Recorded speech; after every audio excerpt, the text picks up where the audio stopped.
Yes, please. Good evening, everyone. Welcome to SD Commerce Career, Sector 10, Panchkula. This is CA Dheeraj here, and hope so you're doing well.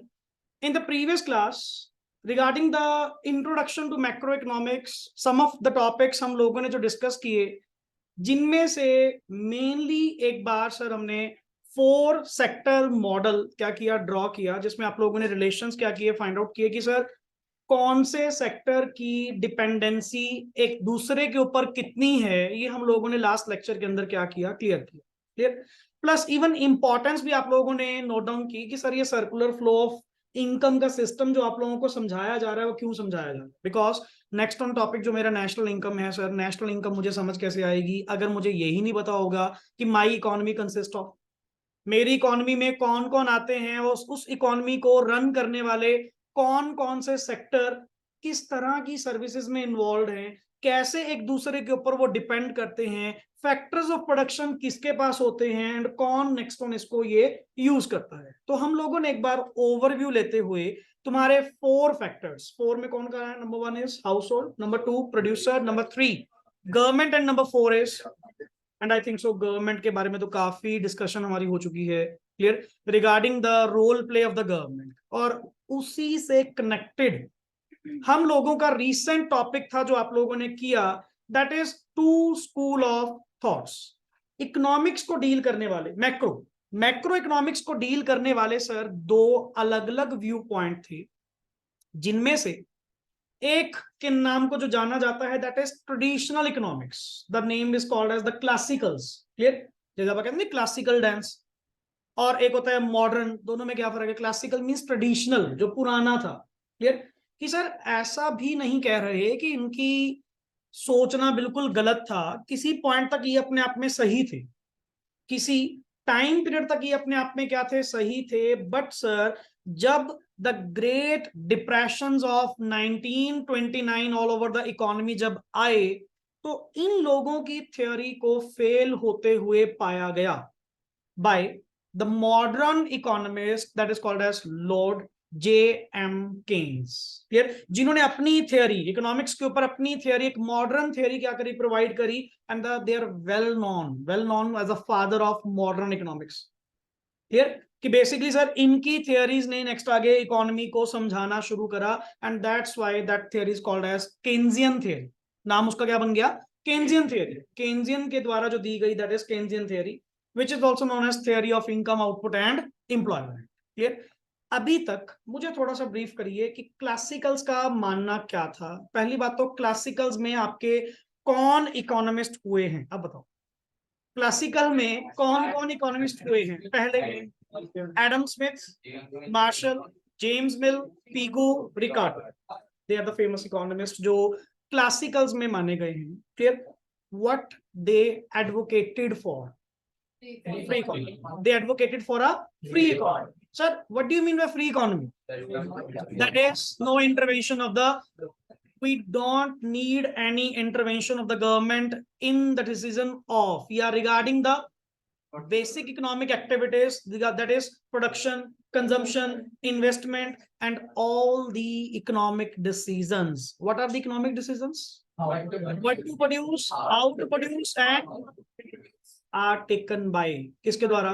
Free market forces of the economy. And free market forces में कौन आते हैं? Demand and. तो sir हमें government की need नहीं। Clear, और इनकी सबसे एक और जो मेन चीज इन्होंने एडवोकेट करी, जिसके कारण ये चक्कर सारा शुरू हुआ इनका बड़ा, that is full employment equilibrium is the normal feature of the economy. And what do you mean by full employment equilibrium? That all the resources are fully and optimally. Sir फिर तो आप एक बार बताओ, दिल पे हाथ रख के सच्ची बताना, नॉर्मली क्या, अगर तुम ये कह रहे हो कि तुम्हारे रिसोर्सेज ऑलरेडी एंड ऑलवेज क्या होंगे? फुली एम्प्लॉयड होंगे, क्या उस इकोनॉमी में सप्लाई करने की कोई अवेलेबिलिटी होगी? जबकि रिसोर्सेज आपके ऑलरेडी क्या है? तो तुम लोगों ने +1 में सप्लाई का कॉन्सेप्ट पढ़ा होगा, एक degree of price elasticity of supply आई है, जिसमें आप लोगों ने एक इन इलास्टिक सप्लाई बनाई होगी। What do you mean by in elastic? What do you mean by inelastic? Sir price जितना मर्जी चेंज करे, सप्लाई इंक्रीज नहीं होगी, नहीं होगी। बिकॉज अगर रिसोर्सेज आपके ऑलरेडी फुली एम्प्लॉयड हैं, भाई साहब मेरे में अगर कैपेसिटी होगी मैं तभी काम कर पाऊंगा। अगर मैं कह रहा हूं जी मैं तो ऑलरेडी फुली एम्प्लॉयड हूं, मैं तो ऑलरेडी 100% एम्प्लॉयड हूं, कोई स्टूडेंट कहता सर देख लो कोई टाइम निकाल लो, मैं कहा भाई फुली एम्प्लॉयड हूं, कहता सर फीस ज्यादा ले लेना, मैं कहा फीस का तो मैटर ही नहीं है, मेरे पास टाइम ही नहीं है। अगर टाइम होता, अगर मेरे पास अवेलेबिलिटी होती तो मैं क्यों ना आपको सर्विस प्रोवाइड करता, मैं क्यों नहीं अपनी सप्लाई इंक्रीज करता, मैं जरूर काम करता। But sir I am already fully occupied, मैं उस केस में कुछ नहीं कर सकता। बट सर ये जो एडवोकेसी इन्होंने प्रोवाइड करी, ये जो बिलीफ इन्होंने प्रोवाइड करा, ये कुछ टाइम तक ही सही रहा, एंड दैट इज 1930 तक, जब तक आपके ग्रेट डिप्रेशंस नहीं आए थे, जो आज का हमारा टॉपिक है, कि जब तक आपके 1929 का डिप्रेशन नहीं आया था, तब तक सर इनका बिलीफ बढ़िया चला, काम ठीक रहा। और जैसे ही इकोनॉमी स्टेप इन करी किसमें सर, डिप्रेशन में, तो इसको बाहर निकालने वाला कोई भी नहीं था, क्योंकि इन्होंने तो बैकआउट किसको कर दिया था, गवर्नमेंट, कि तुम तो जाओ, तुम्हारी तो हमें कोई नीड है ही नहीं, तुम्हारे बिना भी इकोनॉमी चल सकती है, ठीक है ना, तेरे बिना भी जी लेंगे, पर नहीं भाई, नहीं पॉसिबल, ठीक है ना, तो बाहर निकालने वाला कोई तो होगा। उस टाइम पे सर गवर्नमेंट की तो इंटरवेंशन थी ही नहीं। तो केन्जियन ने जेएम केन्स पर्सन ने इस थ्योरी को फेल होते हुए देखा, इसीलिए मॉडर्न इकोनॉमिक्स ने जन्म लिया, मॉडर्न थ्योरी ने जन्म लिया कि sir there is a need of, तुमने कल एक पॉइंट पढ़ा था ना कि अगर sir full employment equilibrium normal feature है, फिर तो तुम्हारे यहाँ डिसइक्विलिब्रियम होगा नहीं, और अगर होगा भी तो वो अपने आप ही क्या हो जाएगा, सही हो जाएगा, वो कुछ टाइम पीरियड का होगा, तुम्हारी मार्केट मैकेनिज्म ऑटोमेटिकली क्या करेंगी, एडजस्ट करेंगी, तुम दोबारा फिर किस में आ जाओगे। ये फिर डिप्रेशन के टाइम पे क्यों फेल हो गया, मैंने सिंपल सी बात, एज अ नॉर्मल पर्सन मैं क्या तुम्हारी सारी बातें ऊपर करते हैं, सारी बातें आपकी सही हैं मानना, फिर डिप्रेशन के टाइम पे क्यों नहीं वर्क कर रही। तब इकोनॉमी को बाहर निकालने वाला कौन था, सिर्फ और सिर्फ गवर्नमेंट। अब आप लोगों ने, ये तो बहुत पुरानी बात है, तुमने लेटेस्ट, वही बात है ना, आउट ऑफ इतने इयर्स के बाद 2020 में आपने देख लिया, कोरोना सिचुएशन में हम लोगों ने ये चीज बिल्कुल फेस आउट कर ली अल्टीमेटली, कि अगर गवर्नमेंट ना होती, अगर गवर्नमेंट ना होती या गवर्नमेंट ना संभालती, आज की डेट में, आज की डेट में भी, जबकि सर 3 साल होने को हो चुके हैं अल्टीमेटली, अगर ना संभालती तो डे बाय डे अपनी कंट्री भी स्लिप करती, लाइक श्रीलंका, लाइक पाकिस्तान, अपने भी इकोनॉमी के यही हाल होते। बट इन्होंने किसी ना किसी वे से क्या करा, मैनेज कर, गवर्नमेंट ने अपना बजट बनाए रखा, गवर्नमेंट ने अपना रेवेन्यू जनरेट करके रखा, चाहे पेट्रोल डीजल महंगा क्यों ना कर, करना पड़ा सर। अब इंडिया ने ऑल ओवर कितने सर, कितने लोग को वैक्सीन प्रोवाइड करना, वो भी डबल डोज, क्या खर्चा नहीं हुआ वो, जबकि फ्री बांटी है सारे गवर्नमेंट सेक्टर्स में। चलो जिसके पास तो पैसे बहुत, अगला प्राइवेट में लवाया, अलग बात है। मोस्ट इंडिया को वैक्सीन कहां से मिली है, गवर्नमेंट सोर्स से मिली है ना, क्या उस वैक्सीन के पैसे नहीं लगे गवर्नमेंट ने। अब देख सिंपल सी बात, गवर्नमेंट अगर तुमसे वैक्सीन लगवाने के क्या लेती, पैसे लेती, कि आप वैक्सीन लगवाइए और पैसे दीजिए, आप लोग क्या कहते, लो महामारी पड़ी हुई है और हमारी सरकार इतना भी नहीं कर सकती, इतना मर चुकी है, ऐसे ऐसे थॉट बोलते, कि एक तरफ तो देखो जी क्या हाल हुए पड़े और गवर्नमेंट हमसे देखो पैसे मांग रही है वैक्सीन लगवाने के, आगे फिर वो भी तो गवर्नमेंट, कान इधर से ना पकड़ा तो पेट्रोल डीजल के प्राइसेस क्या कर दिए, निकालो खर्चा, कहीं तो चलाएंगे भाई, इकोनॉमी चलानी है, गवर्नमेंट भी कहां से पैसा, गवर्नमेंट का क्या अपना पैसा है क्या, ये आरबीआई को कह रहा है नोट छापी चल, कोई दिक्कत नहीं है, इकोनॉमी चलानी है। ऐसे भी नहीं सिस्टम कि जब चाहे मनी सप्लाई इंक्रीज कर ली, जब चाहे नए नोट बना लिए, ये भी नहीं है सर, हर चीज का हिसाब देना पड़ता है, हर चीज का रिकॉर्ड मेंटेन करना पड़ता है। तो गवर्नमेंट ने मैनेज कैसे करा, अगर गवर्नमेंट का एक्सपेंडिचर ज्यादा हो रहा था तो साथ में ही क्या रेज कर लिया, रेवेन्यू, सर टैक्स बढ़ा दो, जितने पुराने एरियर्स वगैरह बकाए सबके पड़े सब कॉल कर लो, पेट्रोल डीजल के प्राइस बढ़ा दो, एलपीजी का रेट बढ़ा दो, क्यों, अल्टीमेट कहीं से तो पैसा रिकवर करेंगे ना। या तो देखो सिंपल सी बात, पेट्रोल डीजल के प्राइसेस अगर बढ़ेंगे, देखो फॉर अ शॉर्ट वाइल तो बढ़ाने पड़ेंगे, बट जब इकोनॉमी आपकी क्या हो जाएगी, स्टेबल हो जाएगी, देन इसको थोड़ा थोड़ा करते हुए क्या कर देंगे, डाउन कर, दिनों में ही करते करते करते करते, मतलब हर 15 दिन के बाद रेट रिवाइज होते थे ना, हर 15 दिन के बाद। पता आपको पेट्रोलियम के केस में, पेट्रोल डीजल के केस में महीने में 2 बार रिवीजन होती है, हर 15 दिन के बाद। हर 15 दिन के बाद रेट आपका क्या होता है, चेंज, प्लस माइनस कुछ ना कुछ होते रहते हैं। दिनों में ही करते करते करते कहाँ ले गए, 97, 100, और कुछ में तो 100+ हो गया कंट्रीज में। अपने को तो चंडीगढ़ नजदीक पड़ता है तो बचे जाते हैं, गाड़ी गई, फुल कराई, आए। नहीं तो अदरवाइज नॉर्मली क्यों, ये थोड़ा सा स्टेट टैक्स का भी फर्क है, आपको ये पता है। पेट्रोल डीजल, लिकर या टबाकू प्रोडक्ट्स, ये सारे किसके अंडर आते हैं, स्टेट के अंडर। स्टेट का टैक्स इनके ऊपर लगता है, जीएसटी के अंडर कवर नहीं होते। कितनी सरकार ने कोशिश कर ली कि सरकार इस पेट्रोल डीजल को किसमें ले आओ, जीएसटी में ले आओ। अगर जीएसटी में ले आए, आपा लोग नाचेंगे, सरकार रोएगी। किस बात को लेकर, अगर तुम 97 रुपीज की बाइफर्केशन चेक करो ना, कि 97 रुपीज बने कैसे, मेजोरिटी पार्ट आपको क्या मिलेगा, स्टेट का टैक्स। एक बार एलपीजी की बाइफर्केशन किसी ने डाल दी थी कि ये जो 1112 रुपए का सिलेंडर हुआ पड़ा है, डे बाय डे, अभी रिसेंटली रिवाइज करा इन्होंने, कि ये 1112 रुपए बने कैसे। सर इसमें से मेजोरिटी पार्ट क्या पाया गया, स्टेट का टैक्स। ये सारी थिंग्स होती हैं, फिर गवर्नमेंट ने कहीं तो कवर करना है। एक्सपेंडिचर गवर्नमेंट भी कहां से करे, अपने लोगों से ही पैसा लेती है, तुमने पढ़ा नहीं क्या, रिलेशन जो पढ़ रहे थे। आप लोगों से ही टैक्स कलेक्शन होती है, आपको ही transfer payments in the form of subsidies, in the form of donations, old age pension, अपने लोगों को ही क्या कर दी जाती हैं, डिस्ट्रीब्यूट कर दी जाती हैं। That advocated the Keynesian theory. Keynesian theory ने यही समझाया, कहता सर ये आपकी सोचनी गलत है। या तो करते कि जो 1929 का जो डिप्रेशन आया है, फिर अपने आप को खुद संभालते। मेरे को तो एक प्रैक्टिकल एग्जांपल नॉर्मली पता है कि अगर कोई मार्केट डूब रही है, एज अ प्राइवेट इन्वेस्टर कोई बंदा पैसा नहीं लगाता, कोई भी। आप इवन अपना भी 100 रुपया कभी लगाओगे ना, तो 100 बार सोचोगे कि सर वहां लगाना जहां 100 के प्लस हो, 100 में माइनस ना हो। हमेशा पर यही सोचेंगे ना। तो कौन पर्सन सर उस टाइम पे इन्वेस्टमेंट करेगा, सर प्राइवेट सेक्टर तो बिल्कुल ना करे, क्योंकि इकोनॉमी तो कौन सी पोजीशन में है, रिसेशन, या नेक्स्ट ऑन स्टेज क्या है, डिप्रेशन। इससे बाहर कोई नहीं करेगा, प्राइवेट सेक्टर तो पीछे हो जाएगा। कमाल है, आपका पैसा क्यों खराब करे, सारा का सारा पैसा क्या जाएगा, वेस्ट जाएगा। मैं कहा सर अगर ऐसे सारे बैकआउट कर गए, फिर आगे कौन आएगा, इकोनॉमी को फ्रंट पे कौन लेकर आएगा। तो सब गवर्नमेंट ही है, गवर्नमेंट ही है जो एक मिनिमम इन्वेस्टमेंट करती है। And that investment is basically called as autonomous investment. ये सारे वर्ड्स मिलेंगे आपको कहीं ना कहीं नेक्स्ट ऑन टॉपिक्स में, एक एक वर्ड आपको मिले। क्लियर, चलिए next on theory sir, number 2। इसके साथ ही नंबर 2 हम लोगों का वर्ड चल रहा था जी, द केन्जियन स्कूल। नंबर 2, ये रोमन नंबर है, कौन सा नंबर चल रहा है, रोमन। चलिए number 2, the Keynesian school.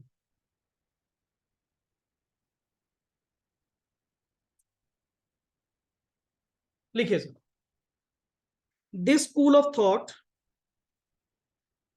This school of thought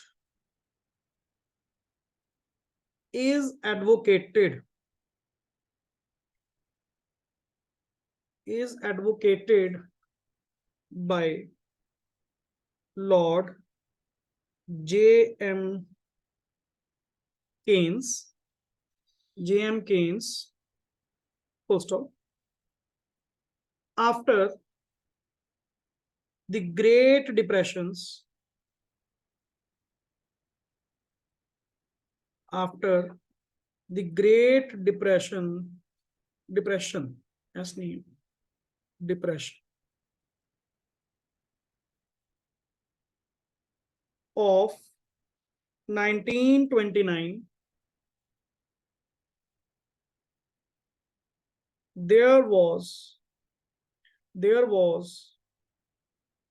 a worldwide depression। कि मतलब सर ऐसा नहीं है कि सिर्फ इंडियन इकोनॉमी पे, all over the world wide क्या हो गया था, depression. In the sense sir आपको भी पता है कि आपके जो ट्रेड रिलेशंस हैं वो यूनाइटेड नेशंस के थ्रू चलते हैं, नॉर्मली। क्लियर? अब जैसे ये G20, सार्क, नई नई जितनी भी ये सारी बन रही हैं, ultimate we all are globally connected with each other through the export and import. Trade तो सारी कंट्रीज ने करना है। ये तो है नहीं कि सिर्फ हम इंडिया वाले इंडिया में ही काम करेंगे, काम तो अपन फॉरेन कंट्रीज के साथ भी मिलकर कर रहे हैं। तो अगर कोई एक कंट्री, और सारी कंट्रीज का बाप कौन है? यूएसए। अगर अल्टीमेटली यूएसए में कुछ होगा तो वो पूरी दुनिया में इम्पैक्ट डालेगा, क्योंकि सर हमारा हेड कंट्री में काइंड ऑफ यूनाइटेड नेशंस में जो वर्ड तुम बोलते हो, मेन कंट्रीज में कौन माना जाता है? USA, America. क्लियर? सो अल्टीमेट अगर उस इकोनॉमी में कोई दिक्कत आएगी ना, वो तेरी भी इकोनॉमी को ले बैठेगा। ऐसा सिस्टम है। तो अल्टीमेटली अल्टीमेटली अगर ट्रेड रिलेशंस हिलेंगे तो सर फिर पूरी कंट्रीज, पूरी वर्ल्ड वाइड ही इसका इंपैक्ट आपको देखने को मिलेगा। जैसे latest as per the news 2023 को भी इन्होंने क्या बोला हुआ है? रिसेशन बोला हुआ है कि सर वर्ल्ड वाइड बहुत तगड़ा रिसेशन मिलेगा। जी अपना कौन सा वो जा रहा है? वर्ल्ड वाइड बोल रहे होंगे, आपको तो यहाँ चंडीगढ़ में, पंचकुला में, छोटे शहर में, पर उसका इंपैक्ट आपको हर जगह ही देखने को मिलेगा। अब शायद आप मेरी बात से रिलेट कर पाएंगे, because you know very well about the circular flow of income. एक चीज नॉर्मल नॉर्मल सी बताइए, मैं करूं जी, मेरे पे क्या फर्क पड़ेगा? मेरे पास पढ़ने के लिए कौन आते हैं? आप। आपकी फीस किसने पे आउट करनी है? पेरेंट्स ने। पेरेंट्स भी कब कैसे पे आउट करेंगे? अगर उनके पास क्या होगी? इनकम। क्लियर? तभी एक्सपेंडिचर करेंगे ना। मैं हाँ, अब मैं समझ पा रहा हूं, मैं रिलेट कर पा रहा हूं कि कैसे सर्कल रुकेगा। अपने पे बात आई तो जल्दी समझ में आ गई शायद। वैसे समझा रहे थे कि ऑल ओवर वर्ल्ड वाइड कह रहे हैं कि रिसेशन आ सकता है 2023 में बहुत तगड़ा, तब आपको समझ नहीं आ रहा था। क्योंकि वही है ना, जब आप मैक्रो लेवल पे सोचोगे तभी आपको पता लगेगा कि सर अल्टीमेटली अगर वर्ल्ड वाइड रिसेशन आएगा तो उससे आपकी इनकम के ऊपर भी क्या पड़ेगा? फर्क पड़ेगा। क्योंकि हमारी जो मैक्रो इकोनॉमिक्स है वो चलती ही किसके सहारे है सर? इनकम के साथ।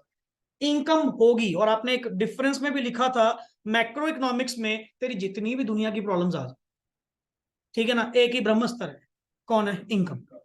इनकम को प्लस करो या माइनस करो, अल्टीमेटली सारी प्रॉब्लम्स का सॉर्ट आउट कौन निकालेगा? इनकम निकालेगा। समझ रहे हो वर्ड? क्योंकि sir everything is connected with the income. तेरी आउटपुट, इंप्लॉयमेंट, इन्वेस्टमेंट, कंजम्पशन, सब चीज तेरी किसके रिलेटेड है? इनकम के साथ। इसीलिए ये सारे व्यू पॉइंट्स देखने के बाद इन्होंने देखा कि जब ग्रेट डिप्रेशन हुए तो देयर इज वर्ल्ड वाइड क्या मिला? डिप्रेशन मिला। आगे लिखिए, फुल स्टॉप, फुल स्टॉप। इसमें से हम लाइन, चलो एक ये लिख लेते हैं, the great depression, the great depression of 1929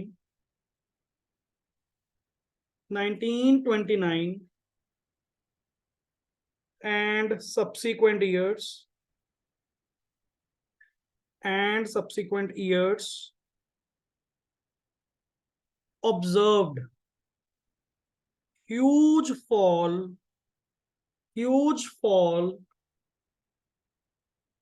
in output, huge fall in output and employment levels, and employment levels in the countries of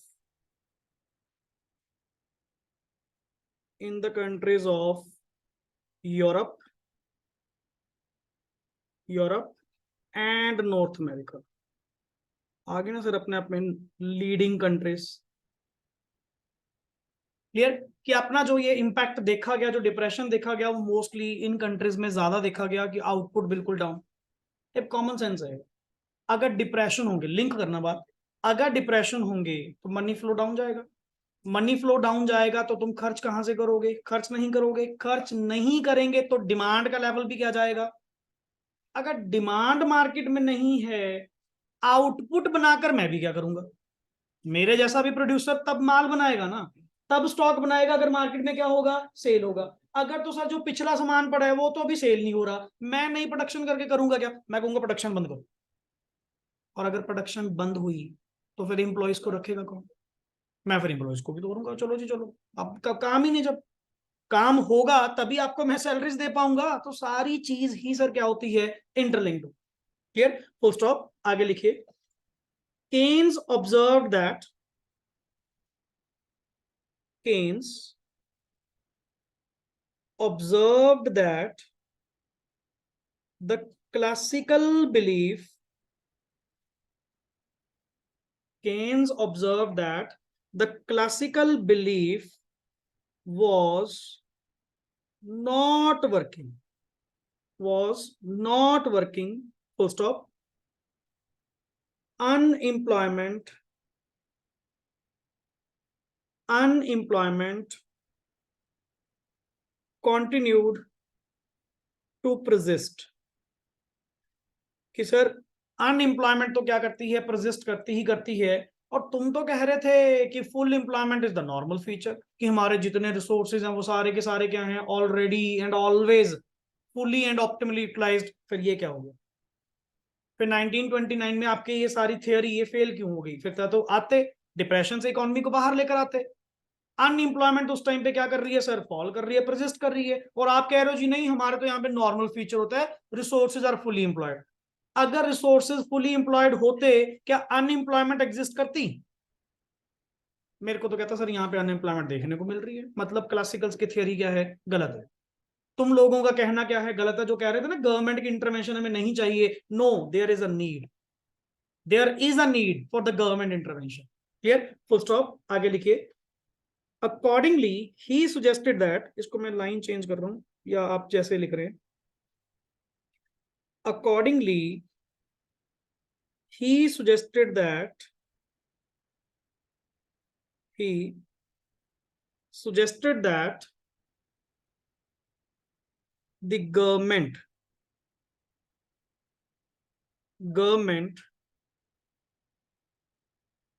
must interfere, must interfere in economy to correct disequilibrium, to correct disequilibrium. Full stop. He stressed that government intervention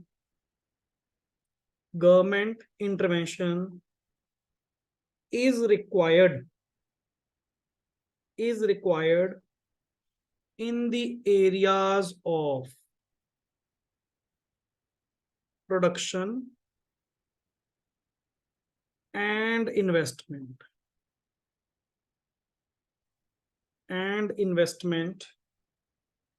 to correct unemployment,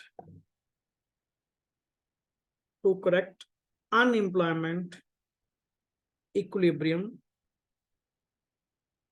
by creating new job opportunities,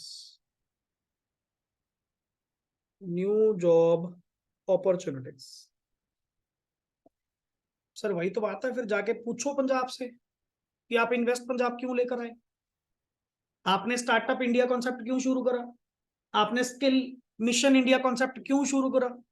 पूछो ना government से जवाब। Government reply आपको क्या देगी? To correct the unemployment हमें ये schemes लानी पड़ेंगी। किनको पता है कि सर डे बाय डे हमारा जो यहाँ का अल्टीमेट यूथ है, यंग जनरेशन है, वो सारी की सारी क्या जा रही है सर, आउटसाइड इंडिया। क्यों? Because they are not getting the job से, उनको यहाँ पे जॉब ही नहीं मिल रही, उनको यहाँ पे एम्प्लॉयमेंट नहीं मिल रही। देखो जी, अर्निंग तो सबने कमानी है, कल को फैमिली सबकी होगी, सिंपल सी बात है। तो कौन पर्सन नहीं चाहेगा कि मैं भी अपनी फैमिली के लिए कुछ करूं? बट अगर sir I am not have some opportunities here, then what I am doing here? Allah कहता है ठीक है जी आइल्स करो, फिर तो उतनी मेहनत बाहर कर लेंगे, उतनी मेहनत फॉरेन कंट्रीज में कर लेंगे, और पीआर मिल जाएगी, नेक्स्ट आगे सारी जनरेशन सुधर जाएगी। फिर जब इन्होंने देखा कि डे बाय डे यूथ तो सर इंडिया में से बाहर निकल कर जा रहा है, कहाँ पे, टुवर्ड द फॉरेन कंट्रीज, फिर तो इंडिया खाली हो जाएगा। ओल्ड एज का करोगे क्या, कभी ना कभी वो भी टपक जाएंगे। इंडिया में कौन रहेगा सर? लिटरली लिटरली ये मतलब एक सोचने का व्यू पॉइंट था। इसीलिए जितनी भी स्टेट्स हैं, नई नई अपॉर्चुनिटीज कुछ ना कुछ ये करती जा रही हैं ताकि यहाँ का यूथ यहीं पे रहे। पर कल को देश चलाने वाले कौन है? अपन लोग ही हैं। हम लोगों से ही नेक्स्ट आके क्या चलेगा? देश चलेगा। कल को तुम अपने बिजनेस अपॉर्चुनिटीज में जाओगे, सर्विस सेक्टर में जाओगे, गवर्नमेंट को टैक्स पे करोगे, तुम लोग ही इकोनॉमी को क्या करोगे? रोटेट करोगे। और अगर यही यूथ इंडिया की इकोनॉमी को छोड़ के कहां चला गया? फॉरेन की इकोनॉमी में, सर यहाँ पे कौन रहेगा? कहते नहीं सर ये तो बड़ी दिक्कत हो जाएगी, कल को वोट किससे मांगेंगे? समझ गए ना? तो बड़ी दिक्कत हो जाएगी। तो सर हमें क्या करना पड़ेगा? नहीं, कोई कोई पॉलिसीज बनाओ, अनएम्प्लॉयमेंट को क्या करो? खत्म करो। देखो जी, खत्म करना वर्ड गलत है। खत्म तो तुम जिंदगी भर नहीं कर सकते, क्लियर? कम कर सकते हो, जितनी कोशिश हो सके वो कर सकते हैं, but unemployment never be zero, never be. कोई पर्सन कह दे, कोई स्टेट कह दे हमारे यहाँ पे अनएम्प्लॉयमेंट नहीं है, गलत है। Unemployment always always exist in the economy, करेगी ही करेगी। पर सर मैं खत्म नहीं कर सकता, पर कम तो कर सकता हूं, कम तो कर सकते हैं ना। दैट्स वाई जितनी भी गवर्नमेंट है, नए नए skill mission India, startup India, make in India, clear, एक वो आया था लोकल फॉर वोकल, ठीक है ना? तो अलग अलग कॉन्सेप्ट, जैसे मोस्टली डोमेस्टिक इंडस्ट्रीज को प्रमोट करने के लिए मोदी जी ने ये वर्ड बोला था, लोकल फॉर वोकल, क्लियर, कि अल्टीमेटली आप लोग इंडिया की ही बनी हुई गुड्स को क्या करें? प्रमोट करें। स्पेशली अगर आप उस पे वो स्टिकर सा भी आता था, मेक इन इंडिया का स्टिकर लगा के देंगे तो आपको हम सब्सिडीज प्रोवाइड करेंगे, मतलब वो प्रमोट कर रहे थे टू द डोमेस्टिक इंडस्ट्री। नहीं तो सर अगर फॉरेन कंपटीशन इतना ज्यादा हो गया फिर तो हमारी इंडस्ट्रीज को खा जाएगा। अब नेचुरली ब्रांड्स ऐसे पड़े हैं, मतलब फॉरेन ब्रांड्स ऐसे पड़े हैं जो मोनोपोली में बैठे हैं, मोनोपोली में बैठे हैं, कि जब चाहो अल्टीमेटली तब, मतलब ये पूरा all over India take over कर सकते हैं। हमारी इंडियन इंडस्ट्री कंपीट कर ही नहीं सकती ऐसे brands. Coke, cold drink industry, तुम क्या कहते हो? कोल्ड ड्रिंक आप नहीं बना सकते? बनाने को बना लो, चलते हैं। अलग अलग नाम से, पता नहीं क्या क्या नाम से बनते हैं और बनते हैं, but sir the leading industry कौन बना पड़ा है?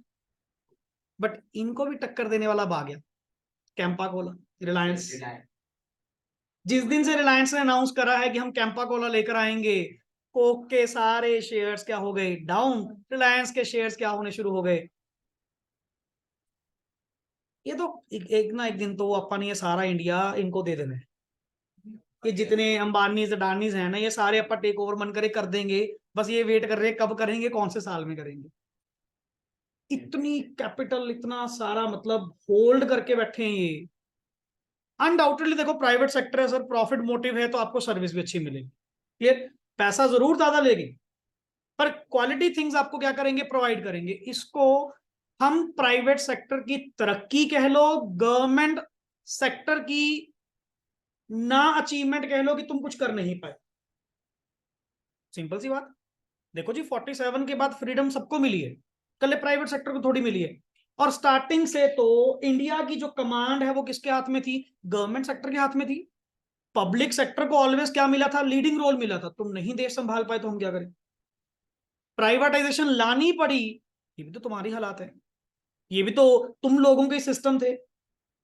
नहीं, अदरवाइज अदरवाइज तुम्हारी न्यू इकोनॉमिक पॉलिसी जाके कब आई है? 1991 में। आजाद कब हुए? 47 में। कॉन्स्टिट्यूशन कब बिना? 50 में। फिर भी मोटा मोटा 40 साल तो थे। 40 साल में तुमने क्या कर लिया कि जो 41 ईयर में जाके तुझे प्राइवेटाइजेशन करनी पड़ी? दैट मीन्स तुम्हारे लीडर्स गलत है, तुम्हारी कमांड गलत हाथ में थी।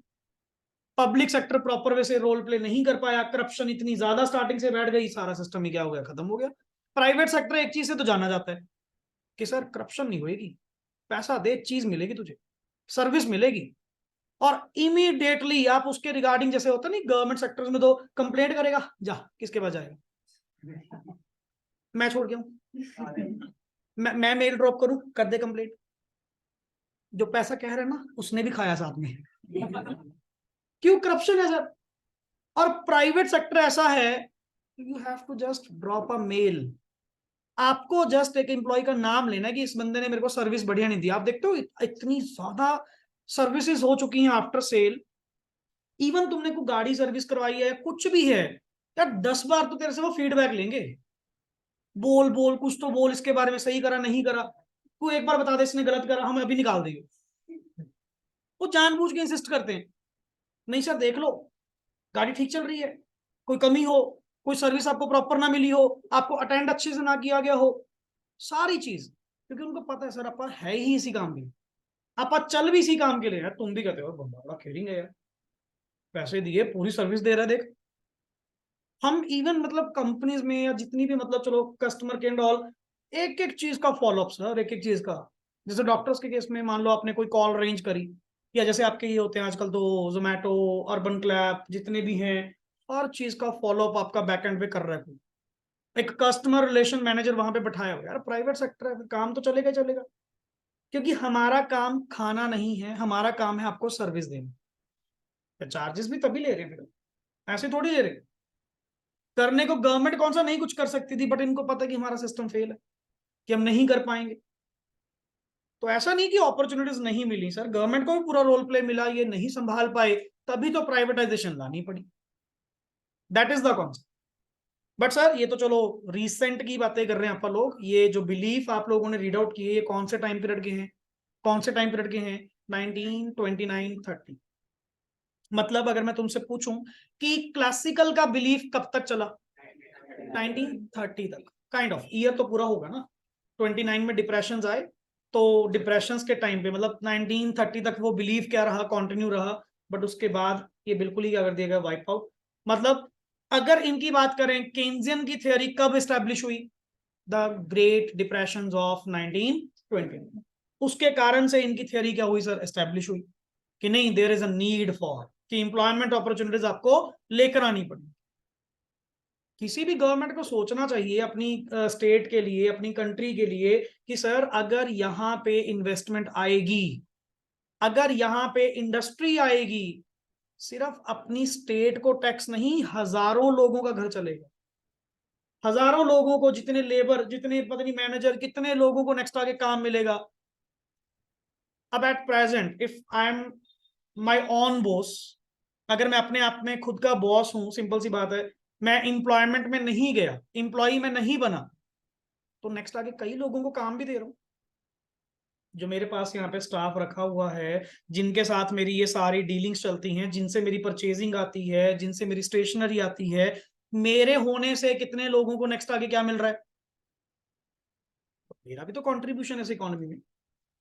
मेरा भी तो, हाँ मैंने अपनी सर्विसेज किसी प्रोड्यूसर सेक्टर को नहीं दी, उल्टा मैं ही अपने आप में क्या बन गया, प्रोड्यूसर सेक्टर बन गया। ठीक है सर, वो तो अपनी अपनी चॉइस। कोई पर्सन कहता है जी हम एज अ एम्प्लॉय ठीक हैं, कोई पर्सन कहता है जी हम अपना बिजनेस करना चाहते हैं। दैट डिपेंड्स, दैट अपनी अपनी थिंकिंग।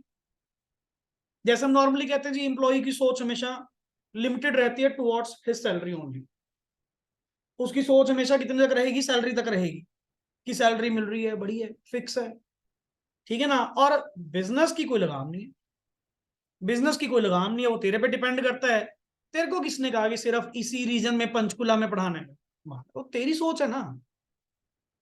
दुनिया एक छोटे से कमरे में पूरे ऑल ओवर इंडिया को टीच कर रही है यार, आपा लोग सोच रहे हैं कि सिर्फ और सिर्फ यहीं तक पढ़ाना है। तो फिर अपने में कैपेबिलिटी नहीं है ये कहो ना। ये तो नहीं कह सकते कि अपॉर्चुनिटीज नहीं है, प्लेटफॉर्म तो जबकि सेम है। यही क्लास तेरे सामने लाइव भी चल रही है, यही क्लास रिकॉर्ड भी हो रही है, यही ऑल ओवर इंडिया लाइव भी तो देख सकता है। ये तो आपने अपने आप को देखना है कि सर किस लेवल तक लेके जाना है।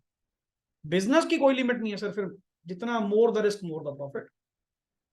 ठीक है ना। तो इंप्लॉय को तो अपन फिर क्या देंगे, फिर फिक्स ही देंगे। मैं क्या देख ले, फिर लालच ना करियो बाद में। आज तुझे लग रहा है कि अल्टीमेटली सैलरी अच्छी है, बट फिर बिजनेस में फिर कोई लिमिट नहीं है सर। ठीक है ना। फिर तो टर्नओवर जो जा रही है, फिर जाने दे करोड़ में, फिर तो खेलेंगे जितनी मोटा स्कोप होगा। That is the thing.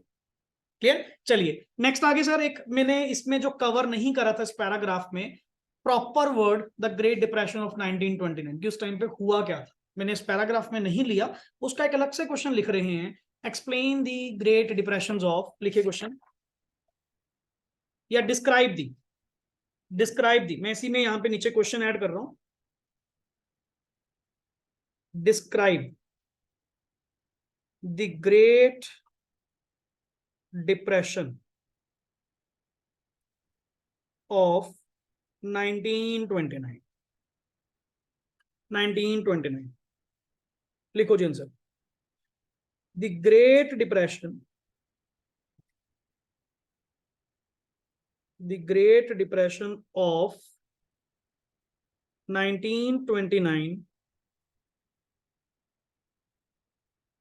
affected the developed countries,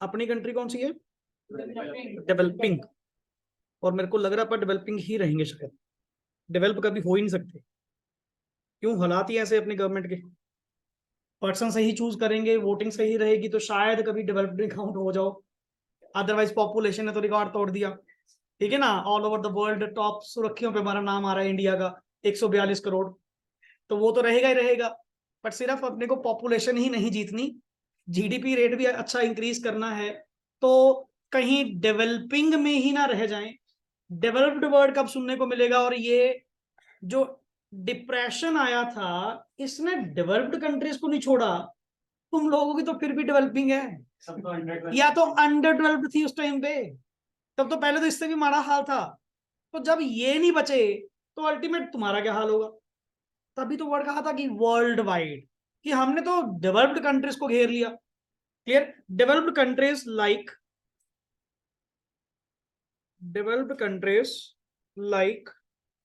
USA, Europe, etcetera etcetera, full stop.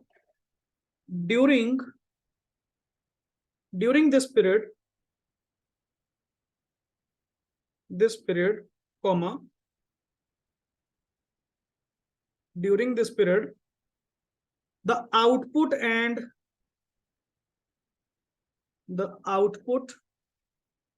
employment, the output and employment fell by huge amount, full stop. The AD means aggregate demand. The AD was low, comma, many factories were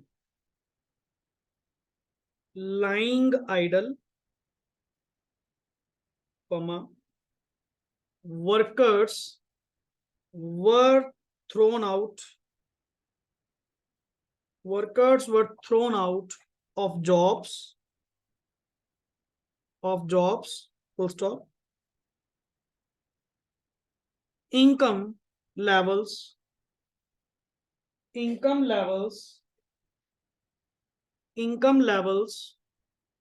were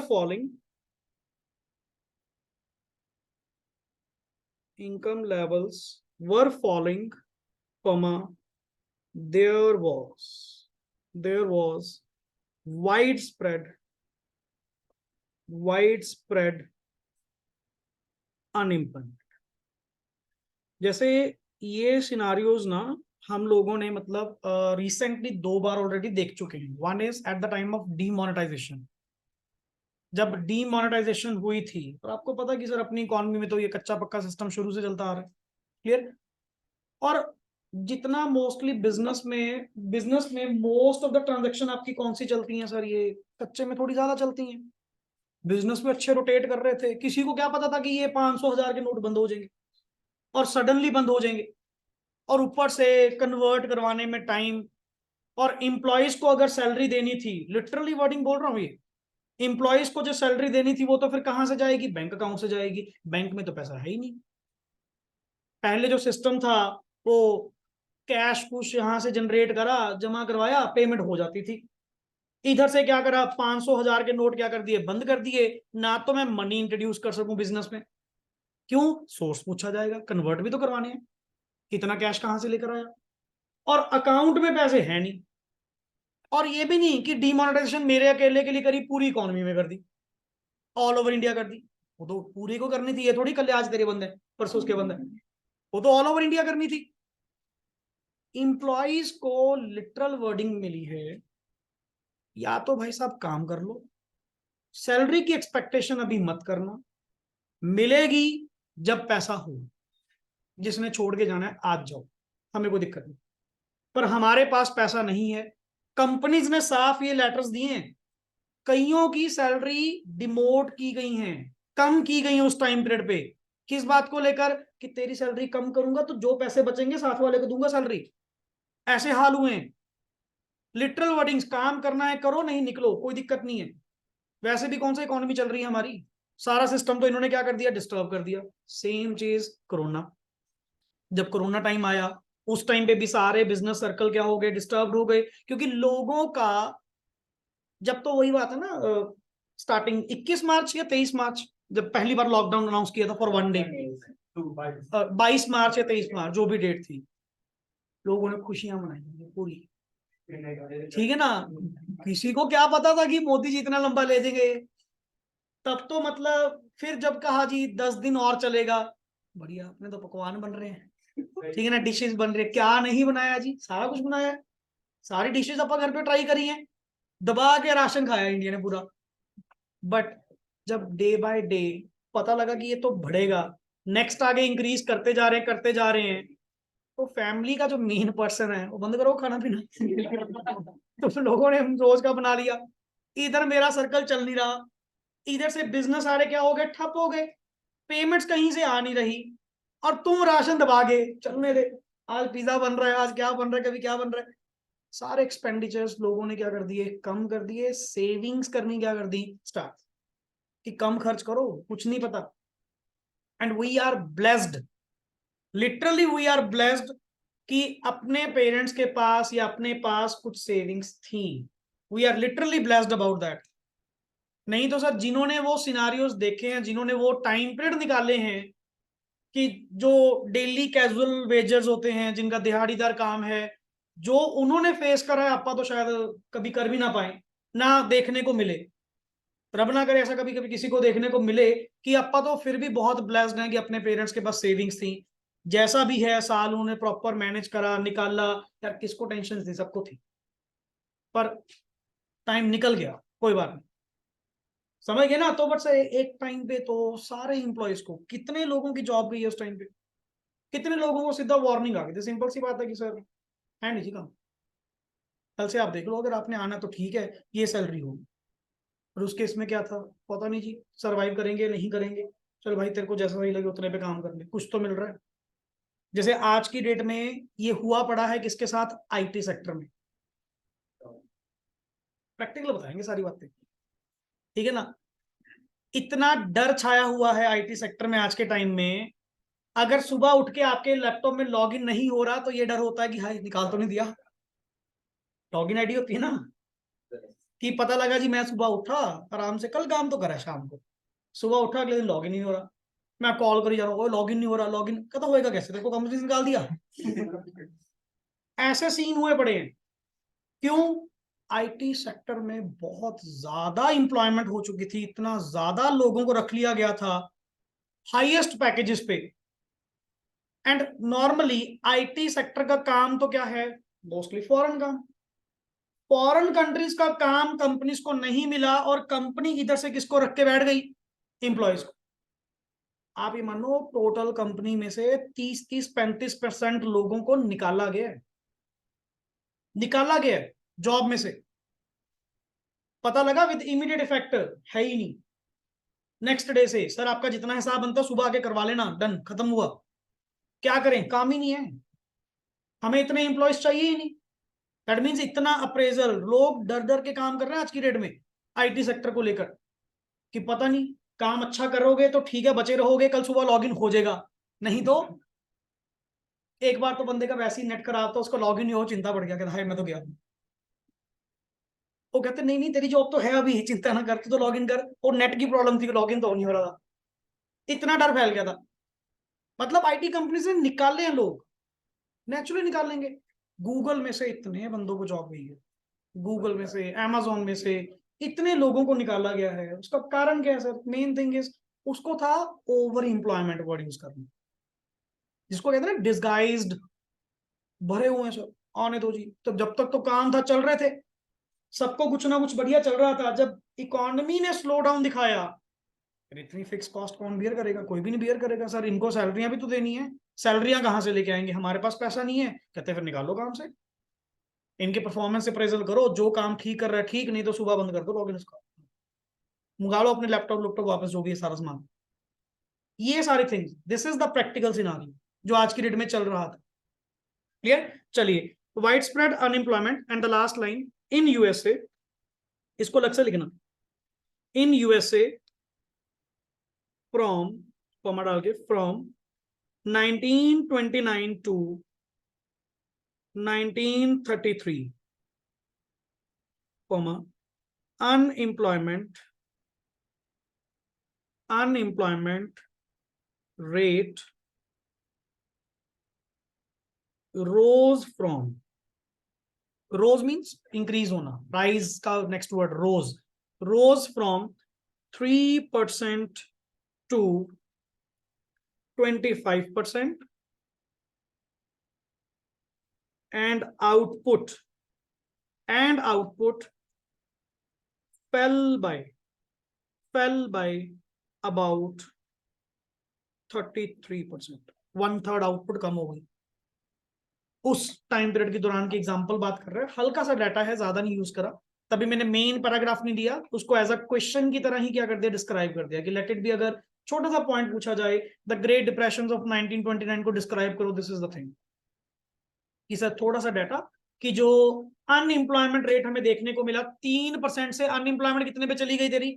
25%, सीधा 22% increase, कि इतने लोग बेरोजगार हो गए। Clear? और output आपकी 1/3 से 33% से क्या कर गई? फेल कर गई। नेचुरली सर ये तो डिप्रेशन की स्टेज ही, और कौन सी स्टेज होगी? This is the scene. हुआ क्लियर? चलिए, अब इसको एक शॉर्ट छोटे से क्वेश्चन में डिस्क्राइब कर लेते हैं। The last thing of chapter one intro to macro. Clear? उसकी एक लास्ट थिंग पेंडिंग है हमारी, regarding the difference between classicals and Keynesians. जैसे आप लोगों ने डिस्क्राइब करा ना पहले, तो अब एक शॉर्ट वर्ड्स में इनका डिफरेंस क्लियर करना है कि क्लासिकल्स और केन्जियन में फर्क क्या है, जबकि पता है, but still as a difference point. देखिए, difference between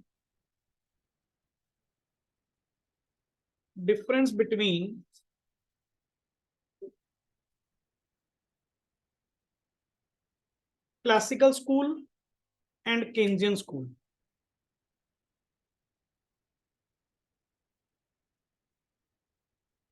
question, difference between classical and Indian school। तो क्या हो गया? फिर साइड पे सर बेसिस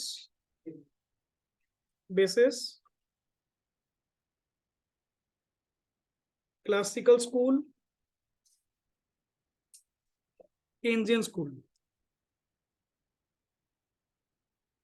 ये ध्यान से करना, ये जो हम डिस्कस करेंगे यहाँ पे, ये नेक्स्ट ऑन ASAD में भी क्या आएगा, काम आएगा। क्लियर? सो मैं स्टार्टिंग से ही इंट्रोड्यूस कर रहा हूं, कोई टॉपिक ऐसा नहीं होगा जो लेफ्ट आउट किया जाएगा मेरी ओर से, तो स्पेशली। क्लियर?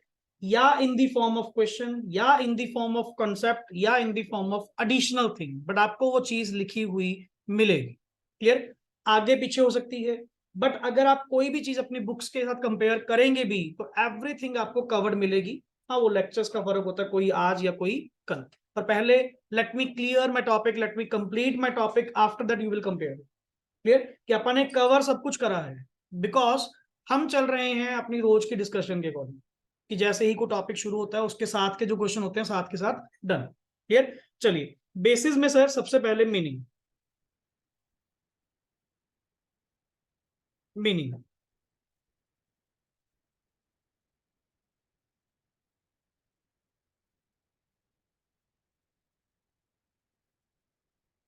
चलिए, it assumes that, it assumes that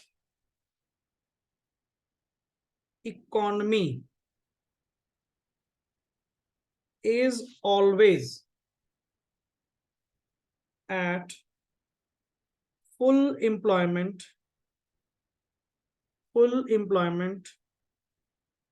equilibrium where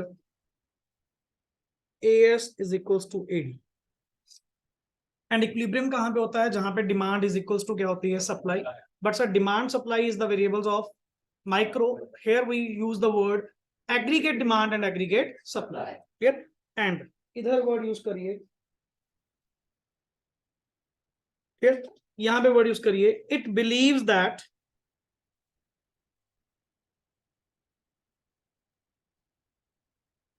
it believes that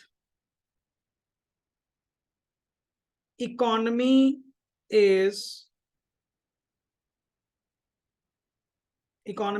आप इसको ऐसे ही लिखेंगे बुलेट मार्क करके 1 2 3। Clear? Economy is at full employment where AD is equals to AS। दूसरा, at over employment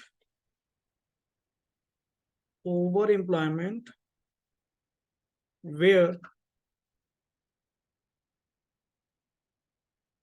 AD greater than AS, जहां पे demand ज्यादा होगी, सप्लाई क्या होगी सर? कम। That means over employment. Clear?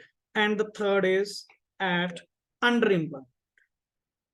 मतलब इन्होंने अपने तीनों कॉन्सेप्ट बताए कि नहीं सर इकोनॉमी पे डिपेंड करता है। किसने कहा कि always AD is equal to AS होगा जैसे क्लासिकल कह रहे हैं? कहते ना सर डिपेंड करता है, कभी फुल एम्प्लॉयमेंट हो सकता है, अंडर एम्प्लॉयमेंट हो सकता है, या ओवर एम्प्लॉयमेंट हो सकता है। But there is always a three concept होते हैं, under employment, over employment, full employment. ये तो कहते होते ही फुल एम्प्लॉयमेंट है, ऐसा थोड़ी है सर, ये क्लासिकल्स का कहना था। Clear? At under employment where AD less than AS, पहली बात। क्लियर? दूसरा, गवर्नमेंट इंटरफेरेंस किसमें होगी किसमें नहीं? गवर्नमेंट इंटरफेरेंस क्लासिकल में होगी और नहीं होगी, और केन्जियन में होगी। यस, यहां पे लिखिए, government does not interfere in the economy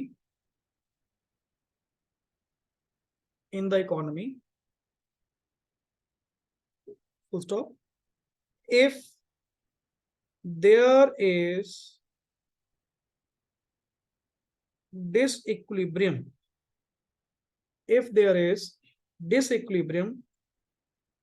it will be automatically corrected। यही पढ़ा था हमने कि वो ऑटोमेटिकली क्या हो जाएगा? करेक्ट हो जाएगा। बट इस तरफ गवर्नमेंट डज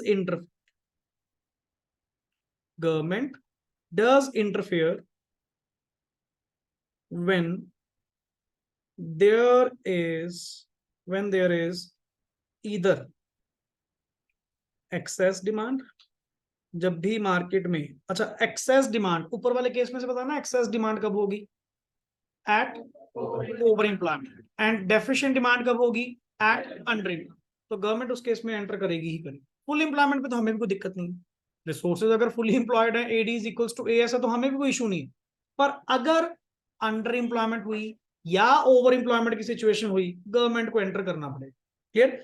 इधर एक्सेस डिमांड और वर्ड क्या लिखेंगे? Deficient. next is time period।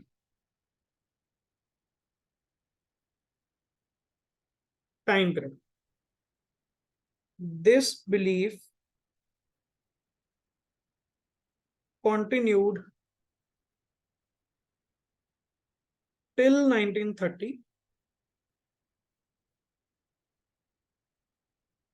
This came into existence, और ये उस टाइम पे आया था.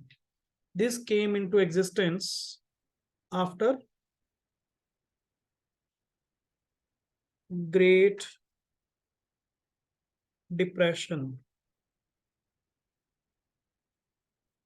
in 1929-30. And the last, ये थोड़ा सा लेंदी क्योंकि इसमें अपन डायग्राम ड्रॉ करेंगे.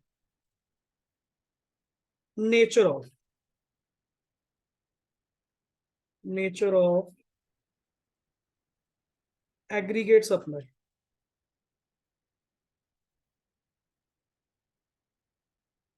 AS curve is perfectly inelastic. ये समझ आ रहा word inelastic with respect to price. With respect to price. Why? And plus इसमें डायग्राम कैसी बनेगी आपकी ये बताइए. Vertical horizontal? Vertical. Clear? Vertical not horizontal. Horizontal वाली क्या होती है? इलास्टिक. आपने वर्ड क्या बोला? In elastic.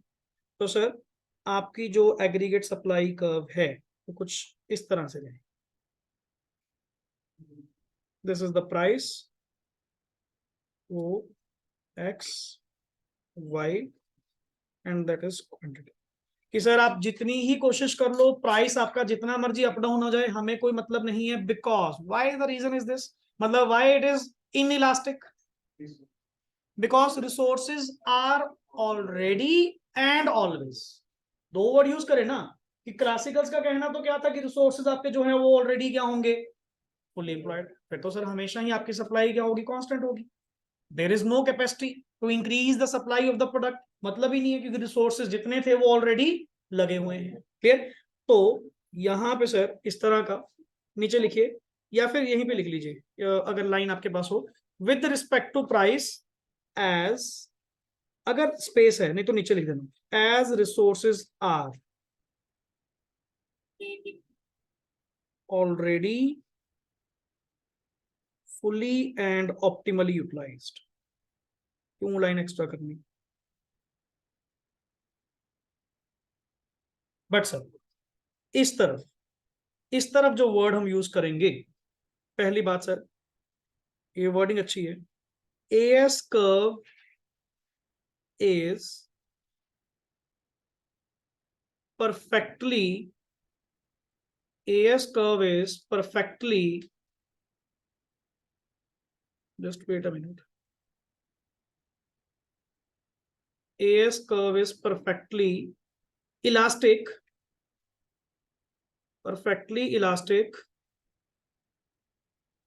till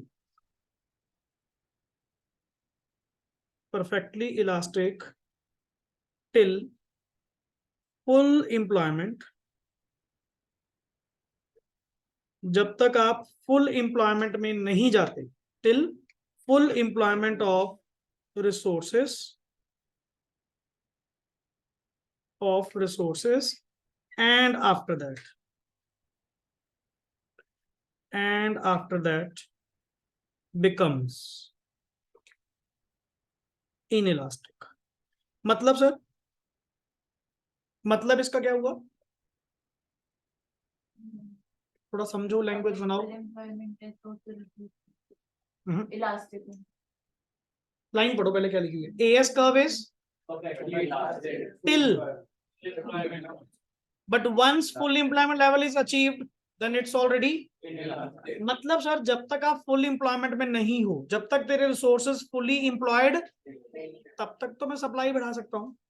पर एक बार फुल एम्प्लॉयमेंट लेवल मैंने क्या कर लिया? अचीव कर लिया, उसके बाद तो तुम और मैं दोनों सेम ही है सर.